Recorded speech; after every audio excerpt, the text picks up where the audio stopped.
So this one hits home, real close to home. Actually, this is one of those moments as a young man where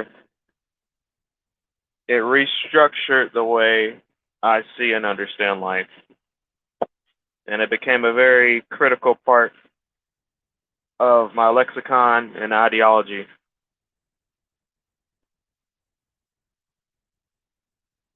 So, without further, let's get to it.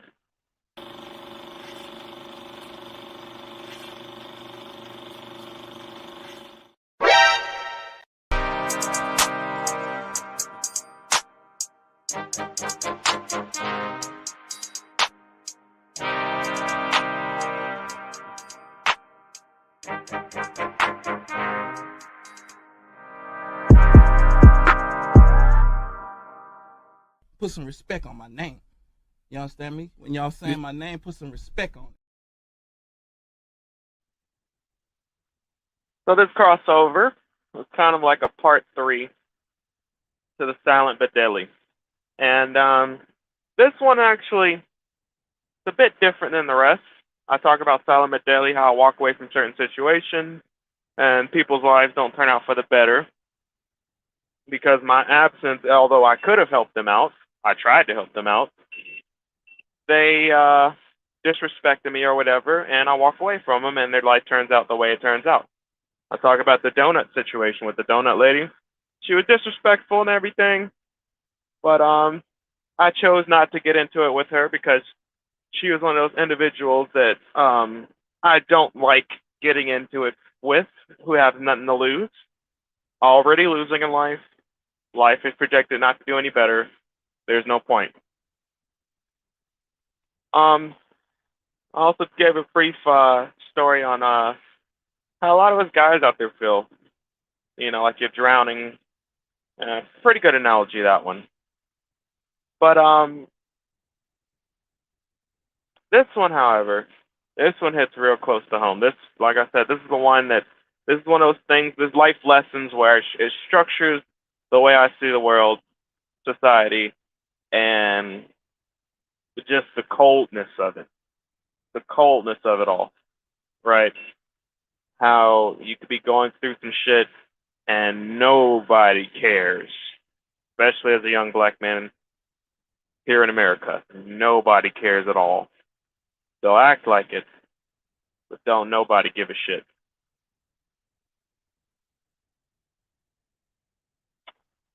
So without any further delays, let me just get right into it. This is the story right here.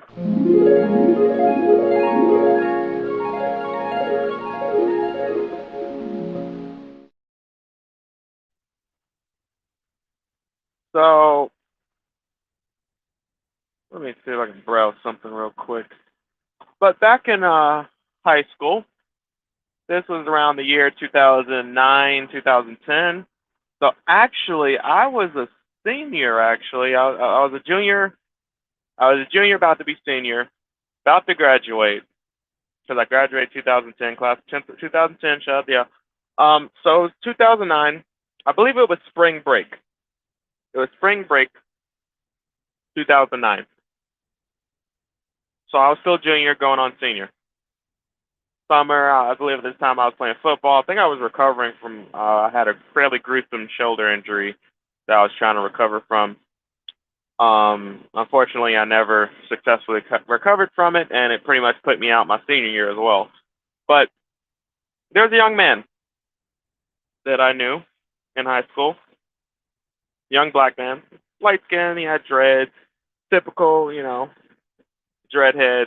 Ladies loved him because he's one of the cute guys, I guess. And he was one of the cute hood like guys. He had that macho, that machismo that we talk about black women being attracted to, even though it's dangerous. He had that you know oomph to him. He was a bit of a hothead. He didn't mind getting into confrontations or none of that. And I remember, he's one of those guys. You remember how I talk about my personality? I like helping people, and he's one of those guys because I had seen guys like him in my hood whom were going through some things. And I was one of those guys that, you could come talk to me about anything. And it's kind of weird, but I had that, I had some sort of weird ability where I could talk to people and they literally tell me like their whole life story. Like they tell me stuff that they wouldn't tell anybody else just because, I actually, like I said, I had a high EQ, right? So I would be able to, one, I was trustworthy. I didn't say shit. I didn't say nothing about nobody. I didn't talk bad about nobody, no matter what they were going through, because I understood. I was a fairly mature, you know, teenager. I was very mature, actually, for my age. And it's one of those things where I just showed actual interest, caring for them.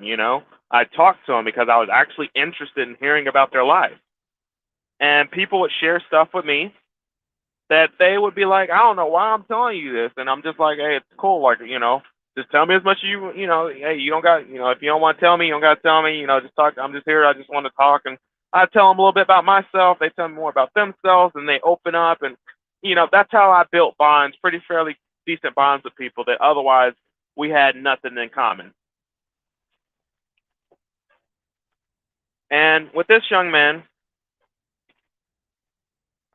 his name was Reggie. Outside of school, I probably would have never met him. He lived in another hood. We had nothing other than the fact that we were young black men and in certain circumstances with our family dynamic, living in the hood or whatever. And outside of that, probably would have never met him. But I had one of those conversations with him. He opened up about me to me, and we actually were pretty cool with one another. We dap each other up. I'd be like, hey, what's up, Reggie? He'd be like, hey, what's good, man? Because I actually was a fairly well-known guy because I would just talk to everybody. I wasn't part of just one specific clique. I was cool with the nerds, and I was also cool with the jocks. I was cool with everybody throughout my entire school career, elementary, middle school, high school. I know people usually like to click up. Yeah, there were some little hassles here and there, but eventually I worked my way in to where I was cool with everybody. Everybody knew me. I I was pretty much, oh Jesus Christ, man! I swear this fucking truck. Sorry, people, but I was one of those guys where everybody was cool with me. I had no problems with nobody. Now, mind you, I had no problems, but if you wanted to start something with me, I wasn't afraid to end it. I'll just say it like that. I had a dark side to me. I was not afraid to end things if things went a little too far. I was not afraid to step up. Put some respect on my name. You understand me? When y'all saying my name, put some respect on it. But you see, when you make that known, oh Jesus Christ, when you make that known, usually what happens, people tend to respect one another, and they don't cross that line. So I actually never got into a real fight. I got into some scuffles. I played football. We did, but I never completely crossed that line of no return, and then we was fighting. I got close, and I was absolutely ready to throw them things, but I never actually got into a situation where I had to throw them bows, where it actually came to that, because I made it known. Like I wasn't small. I was pretty big for my size, for my age, and I was like, hey, I'm ready if you're ready. If you want to take it that far, bring it. Now, Reggie, on the other hand, he was a hothead. He was I'm not gonna lie. Sometimes I think he enjoyed fighting.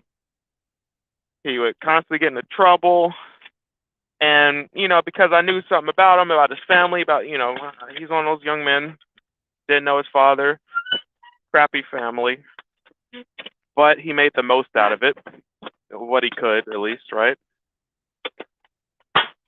And through the talks I had with him, I grew to understand him because I saw him in so many other young black men at the time. And I was it's one of those things where as a young kid, I was just, I guess it's one of those things where it's like, okay, don't nobody see us struggling out here? And hold on to that thought because I do have a clip from Atlanta that does portray this thought fairly well, which is one of the reasons why I actually like Atlanta so much. That Afro surrealism that it portrays is so true. But back to Reggie. I remember this one spring break, I believe it was 2009, and like I said, we were cool. We were about to go to spring break. I was telling all my dudes like, hey, we were still gonna do some training because I think we had I forgot if I was in the sling or not, or if I was still going through therapy at the time. But some guys were talking about doing some routes and stuff because I was a receiver slash linebacker. And I was like, okay, cool. Making plans. Cool. I'll catch y'all later. Whatever. Spring break. We about to go do our thing. Boop boop boop boop. And I remember Reggie. Now, mind you, Reggie, he was from the family where they were on the lower end. He wasn't really going to be able to do anything. Go to the beach or nothing like that. And I knew it. I knew he'd be stuck around. I tried to get him into some athletics, but like I said, he was a hothead, misunderstood young black man. Like I said, a lot of times, they put that frustration out there, and people don't want to deal with him. I believe he did try some sports, and then he got kicked out because, like I said, he was a hothead. And I knew that the sports would be good for him as a way to kind of vent everything he was going through. I saw a lot of other young men, they were doing that, and it was working out fairly well for them. But Reggie was too hot, and I knew it, and I was just like, man, I need, like I said, I'm helpful. I knew that I needed to try to, because nobody else was trying to help him. Not the counselors, not the teachers. They would just throw him in an EC or ISS, in-school suspension. Like, they just didn't care. And I was just like, God, is there nobody that cares, Like, I can see what he's going through. And I remember, like I said, I was dapping everybody up, and then I saw Reggie. He was about to go, just go off and go to the thing. And I remember something just made me like, I don't know why I did it, but I was like, I gotta go say something to Reggie. So I went over to him. I caught him. I got his attention. I was like, hey, Reggie, man. I was like, hey, man, be safe out there, man. Like, just, don't do nothing dumb. Don't do nothing stupid. And I said it like that. He knew what I was coming from. He knew where I was coming from because, I wanted him to be back because usually he'd do something, he'd get in trouble, he'd go fighting somebody or something, get suspended for some dumb shit. Like I said, he was a trouble kid. I knew it. And I could just sense, like, something, that sixth sense that I say I have, like, some people have it, some people don't, but I got a bit of a sixth sense. And something was telling me, go say something to him. Like, just try to, I don't know, just say something. And that's what I ended up saying to him. Hey, Reggie, like, be safe out there, man. Like, don't do nothing stupid, man. And, he laughed and everything because he knew what I was talking about. I was like, hey, man, just be safe out there, man. Don't do nothing stupid, man. He's like, all right, man. I'll catch you later. All right, cool, man. So spring break passes. I think I might have went to the beach with the family or something. I forgot what we did. But get back to school the next week. Cool. We about to get back at it. And then, like, soon as I get to school, hey, y'all hear what happened to Reggie? I'm like, wait, what? What y'all talking about? Come to find out, Reggie, the hothead he was, he had gotten to a scuffle with some fellas, and it got too hot, and one of the dudes, they chased him down and shot him. And he got killed. Dead.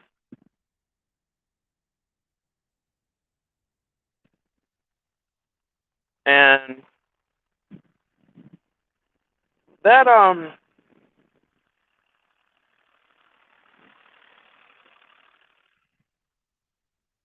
I remember specifically that was one of the moments in my life where I was just, I don't want to say shocked or stunned, but it's just like that I remember that moment to this day. That was definitely one of the moments in my life where I understood shit was real, if you know what I mean. That was one of those moments. And part of me contemplated, I was like, man, like, God damn it. Like, I just told him not to do nothing stupid. And If only I had done some more. If only I had invited him to the center or something, so we could play ball or something. Kept him out of the streets, so we could have did something. I probably would have been able to. You know how people do when you do something, you don't do enough, and something happens when they die or something. It's kind of like you're blaming yourself for it. Like, man, I could have did something to stop it, or could have did something to where he wouldn't have been there and gotten to that argument or that fight. Because Reggie had hands, which is one of the reasons why they chased him out with the gun, because he had hands, he could fight. It was a 2-versus-1 fight, and apparently somebody who saw it, he was whooping their ass until somebody pulled the gun. But like I said, I went right back to that moment right before break, and I literally remember those, like, verbatim that conversation. I was like, hey, Reggie, be safe out there, man. Don't do nothing stupid. Because he knew what I was talking about. He knew where I was coming from. And I thought that I had said enough, but it turns out I might not have said enough. I might not have did enough. And part of me was having regrets for not being able to at least do something or say something that would have convinced him not to do that, not to get in trouble, not to be in that situation. Because I know he was stuck in the hood. I know he had a family that was struggling. He wasn't really able to go nowhere for the break. So he'd be stuck in the hood with these guys, and I knew it didn't turn out well, usually. He wasn't the only one. There were other guys that got shot and killed. I mean, if I'm just being honest, it's like 50-50 because some of them actually committed the murders. So I'm seeing guys, actually when I was going back to look at that article that's in the description, I'm seeing some of the guys I was up in high school with, dapping up, like, hey, what's up, man? Same situations. I knew they was in trouble situations and everything. I couldn't help everybody. They up there attempted murder charges. I'm like, God damn, really? Shot and killed. Murder charges. Shot and killed. Left and right. On a dude played ball with. Shot and partially brain dead. And I'm just like, God damn, man. But for some reason, maybe it was because that sixth sense moment that I had that told me to go say something to Reggie. For some reason, that's the one that really stuck with me, that really made it like, yeah, this is real. Shit is real out here. You make a wrong decision, and yeah, it can all be over just like that. Just like that.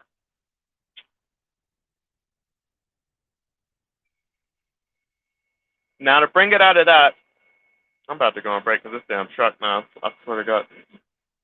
To bring it back to that, there was this clip from Atlanta, one of my favorite shows. I mean, probably my favorite series, to be honest, just because shout out to Donald Glover. Like, he did an excellent job with that. I'm not gonna lie.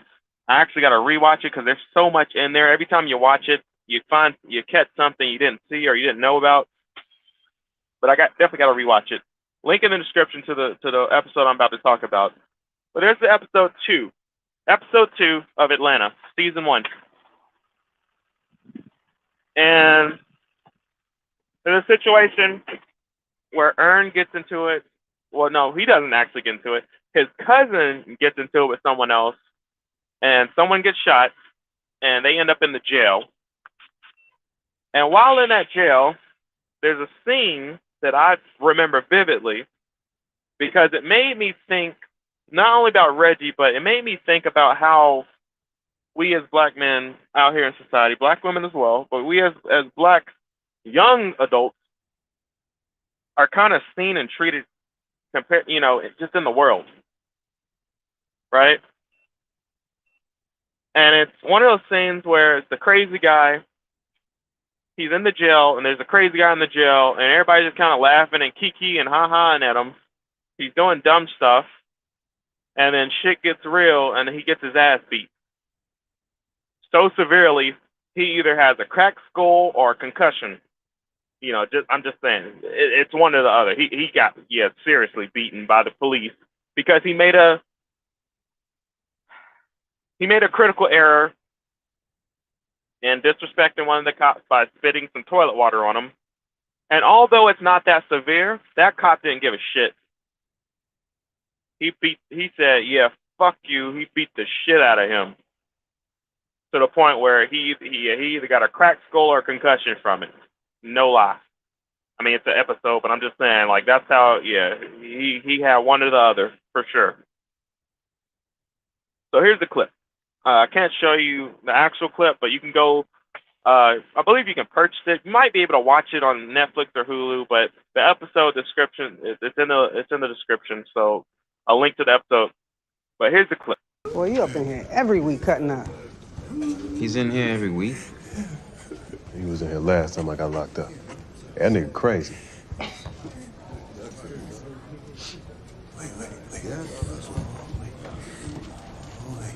Hey, look. He dipping his cup in the toilet. Oh, man. He gonna drink it. Oh, no, he ain't finna drink that.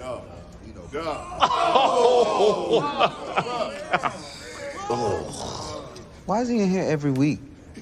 He look like he need help. Man, shut up. Don't tell me that's Lee in here again. Yeah, it's him, all right. Drinking the toilet water again. Oh, this guy just keeps going. Oh. How's it going, Lee?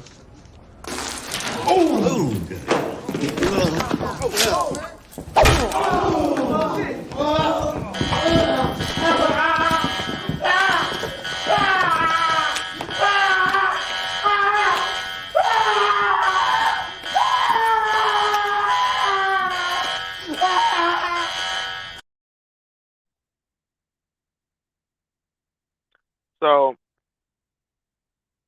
that's one of those situations where I was back in high school. Like I said, I was mature for my age, but I was looking around at all these troubled young men like Reggie. And I'm just like, similar to Mike, like Glover's character in that clip where he's like, what? He's in here every week? Like, dude was walking around in a freaking hospital gown in the jail. He's doing crazy stuff. He looks like an insane person. He needs to be getting some help. And much like Glover's character in that situation, everybody else is like, going about their business, laughing at him when he does something stupid, ha ha, kiki. And then when shit gets real, he gets severely punished for it because he don't know no better. But they treat him as if, who gives a fuck, right? And it's like that where I'm seeing all these young men. I'm just like lost. They were just lost. Still are a lot of them out there, but they just lost. And me, I myself I was still a child at the time. I was like 15, 16, with the Reggie situation. But I was just like, I mean, all these adults around, the teachers, the counselors, the social workers. Is nobody out here helping these kids? Like he needs some help. Laughing when they do stupid stuff, the class clowns and stuff. Well, at the same time, I'm just like, bro, like, I know why you doing that, but still, like, chill out. The teachers just give them suspensions and stuff, write-ups and stuff, not helping the situation, not getting them the counseling they need, not getting them the help they need, not sending them to social services. If they're literally living by themselves at home and they just ain't telling nobody that their mom's a doped out drug fiend. I'm just like, yo, does nobody here see what I see? Like, do y'all not see that these, they need help? They need help. Did nobody see that he needed help? Nobody. Like, anybody, please. Anybody? Because I could see the potential. I could see the potential. I could see he was a troubled, lost young man. But when I say something to him, he understood. That's one of the reasons why we carried on a fairly decent friendship where we were understanding of one another because I understood him, he understood me. And who knows, maybe that situation he did listen to me, but two guys just rolled up on him, and he had to do what he had to do. Hey Reggie, man, be safe out there, man. Don't do nothing stupid. All right, man. Yeah, I'll catch you later. Maybe he did hear what I had to say. But on these streets, two guys just run up on you. Maybe they tried to rob him. Maybe he was trying to avoid trouble. But trouble just caught up to him. you know? So where was the help when he needed it?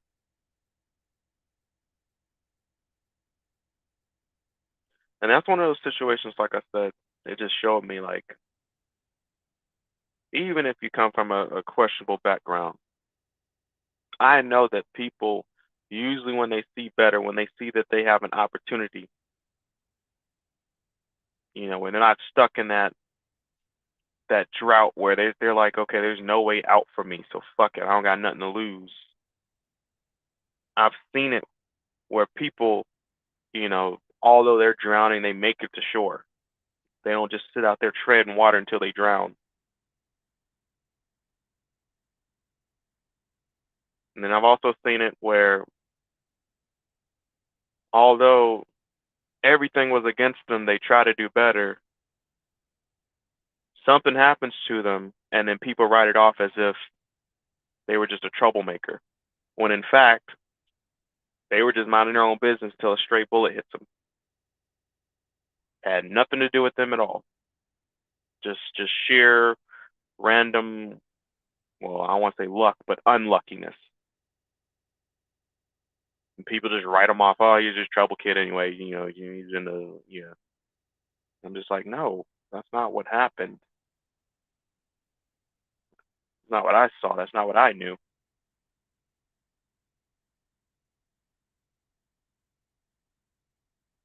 So I'm like, Jesus, if someone would just give these kids some hope, if people would actually care,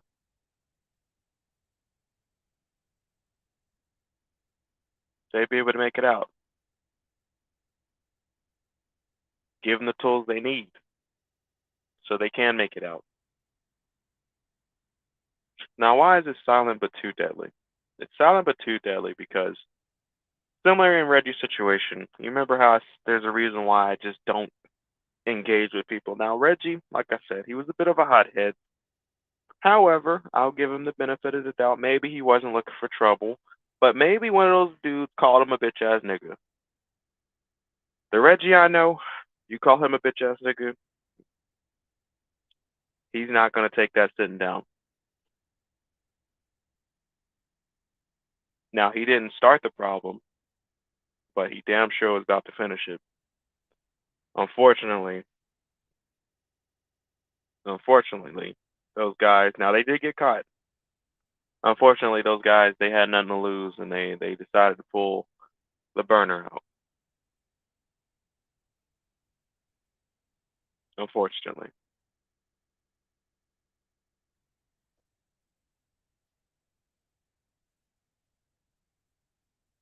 I care.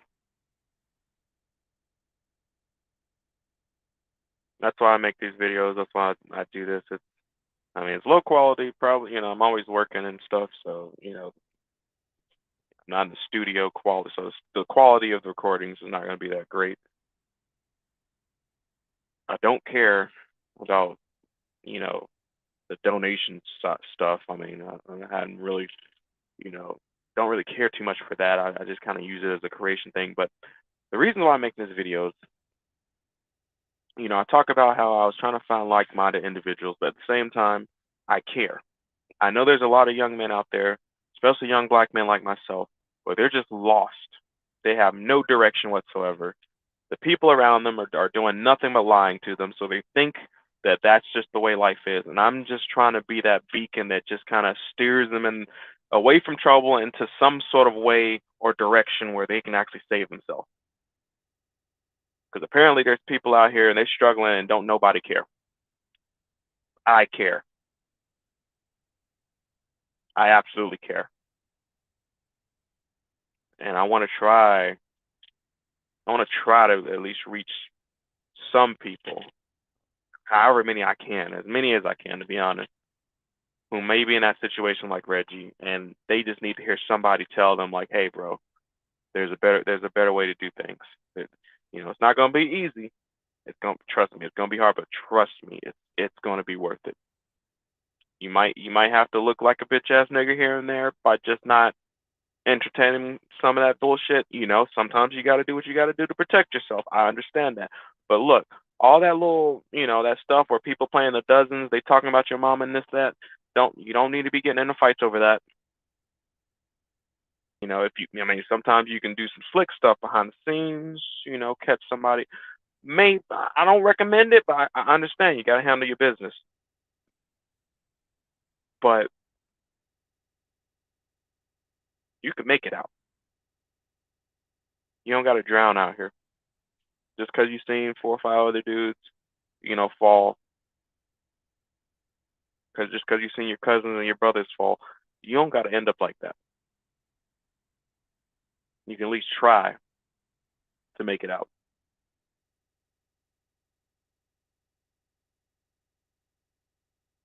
And I don't think enough people tried to reach out to him.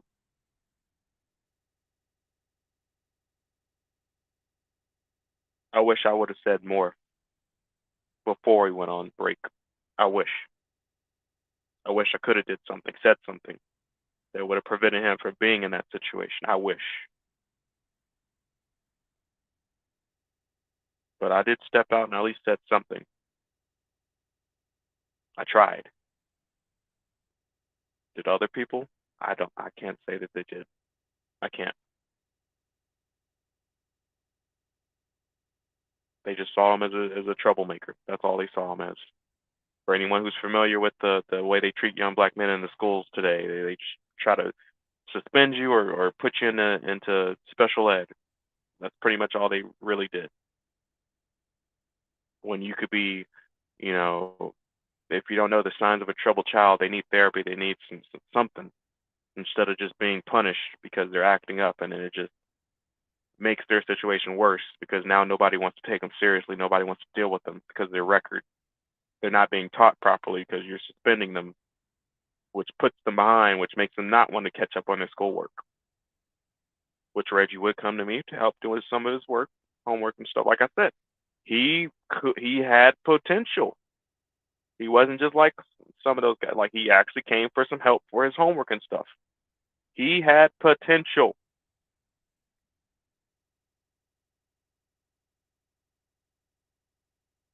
But it was silent but too deadly. And unfortunately, it cost him.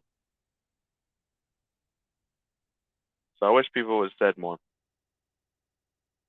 And I just want to speak up on this because I don't think I've actually talked about this, publicly. This is one of those things that's just been with me since I was in high school.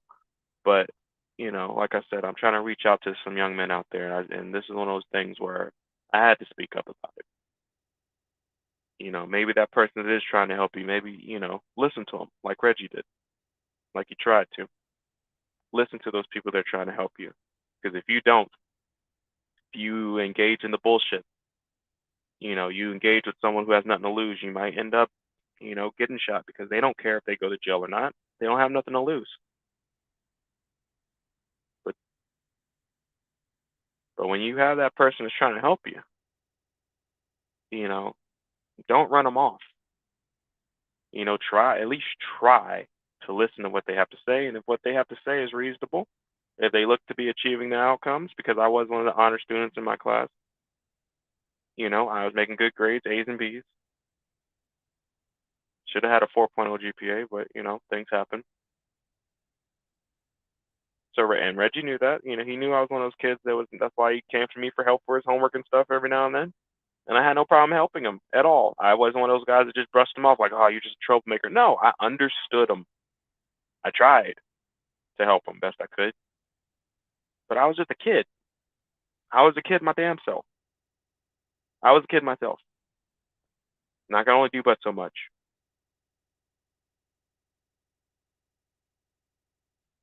But that's just something to think about. So I had to put that out there.